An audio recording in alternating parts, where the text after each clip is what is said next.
Marii siyaasaa waraana bilisummaa Oromoo fi mootummaa Itoophiyaa gidduutti adeemsifamaa jiru irraa oduu gaarii eegaa jirra jedhan jiraattonni godinaalee Oromiyaa adda addaa. Mariin kun milkaa'ee Oromiyaan gara misoomaa fi nageenyaatti akka ceetuuf hawwii qabaachuu kan himan jiraattonni kunniin marichi fedhii uummata Oromoo kan giddu galeeffate ta'uu akka qabu gaafataniiru. Waraana bilisummaa Oromoo fi mootummaa Itoophiyaa gidduutti mariin siyaasaa yeroo adeemsifamaa jiru kanatti miidiyaalee fi qondaalonni mootummaa olola marii kana booressuu irraa of qusachuu akka qaban gaafataniiru. Qaamoleen wal faallaa siyaasa biyyattii keessatti akka mataatti ilaalaman mootummaa aangoo of harkaa qabuu fi ABO gidduutti wal dhabdeen siyaasaa jiru karaa nagaatiin akka xumuramuuf yeroo adda addaatti yaalamaa tureera. Wal dhabdeen siyaasaa qaamolee lamaan kana gidduutti ture dhawaatumaan jabaachaa adeemeen Oromiyaanis waraana samiirraa fi lafootiif saaxilamteerti.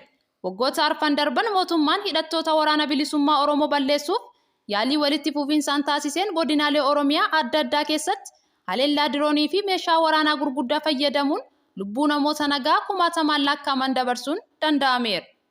Dabalataanis qabata deeggartoota waraanichaati jedhuun hidhattoonni mootummaa hawaasa nagaa mana hidhaatii baasuun jumlaan ajjeesuun hanga hidhaa seerri hin beekne hidhutti yakka sabramiinsaa mirga namoomaa raawwataa jiru.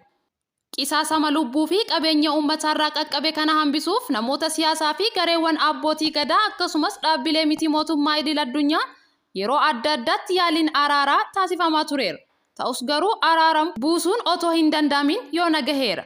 Woboon marii haqa qabeessaaf yeroo maraa qophii ta'uu irra deddeebiin ibsa. Mootummaanis rakkoo nagaan jiru mariin furuu akka barbaadu ni dubbata. Garuu ammoo rakkinnichi mariin hiikuuf kutannoo hin qabu jedhamuun cimsamee qeeqama mootummaan. Mariin marsaa lammaffaa yeroo adeemsifamaa jiru kanatti illee waraana bobbaasaa jira. Qondaalonni isaas olola marii nageenyaa faalleessanitti jiru jedhamuun komii jabaan dhagahamaa jira. Haalli akka kanaa mariin nageenyaan akka hin milkoofneef taasisuun danqaa guddaa ta'uu ture kan jedhan namoonni yaada kennan.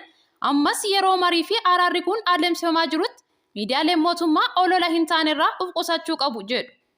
Dabalataanis godinaalee Oromiyaa adda addaa keessatti battala mariin adeemsifamaa jiru kanatti qabata sakattaa waraana bilisummaa Oromoo jedhamuun ajjechaa fi hidhaan hawaasa nagaa irratti raawwatamullee seeraan ilaalamuu qaba kan jedhan maddeen fedhiin uummatni araaraa fi marii kanarraa qabu milkaa'ina akka argatuuf mootummaanis ta'u waraanni bilisummaa Oromoo uummata giddu galeessa godhachuu akka qabu gaafataniiru.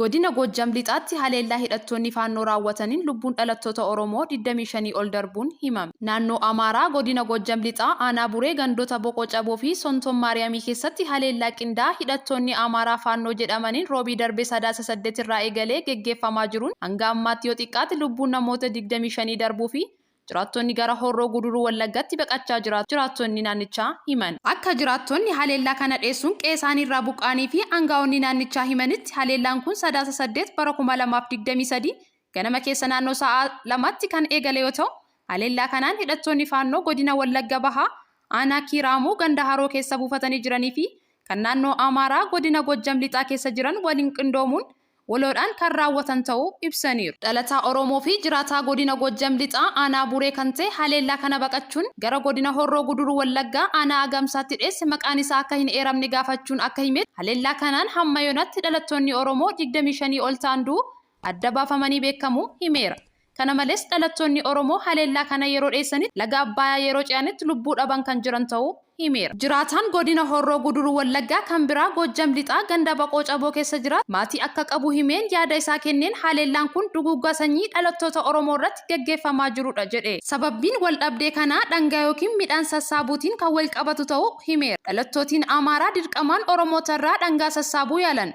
Dhalattootiin Oromoo garuu dhangaa isaaniif kafaluu diduun hordofuun humnootiin finxaaleeyyii kunniin dhalattoota Oromoo irratti haleellaa eegalan jedhu. Gandoota kanneen keessatti haleellaa itti fufeen kan jiru ta'uu ibsuun kan haleellaa kanaan ajjeefamaniin alatti dhalattoonni Oromoo humnoota kanaan butamanii achi buuteen isaanii dhabamee jiraachuu hima. Aanga'aan mootummaa godina Horroo Guduruu Wallaggaa aanaa Amruu maqaan isaa akka hin eeramne gaafate akka himetti baqattoota laga Abbayaa qaxxaamuruun gara aanaa isaanii dhufaa jiran simachaa jiraachuu ibsuun haa ta'u malee ganda Sonton Maariyaam jedhamu keessatti haleellaa itti fufee kan jiru ta'uu fi lakkoofsi baqattootaa dabaluu akka danda'u himeera. Itti dabaluun eegumsi qaama mootummaa riqicha Abbayaa tiksaa turan naannicha gadhiisanii waan deemaniif humnoonni kunniin yeroo barbaadanitti dhufanii haleellaa eegaluu danda'u sodaa jedhu qabna jedhe. Mootummaan federaalaatti kaafii gargaarsa barbaachisaa uummata naannoo sanaaf akka taasisu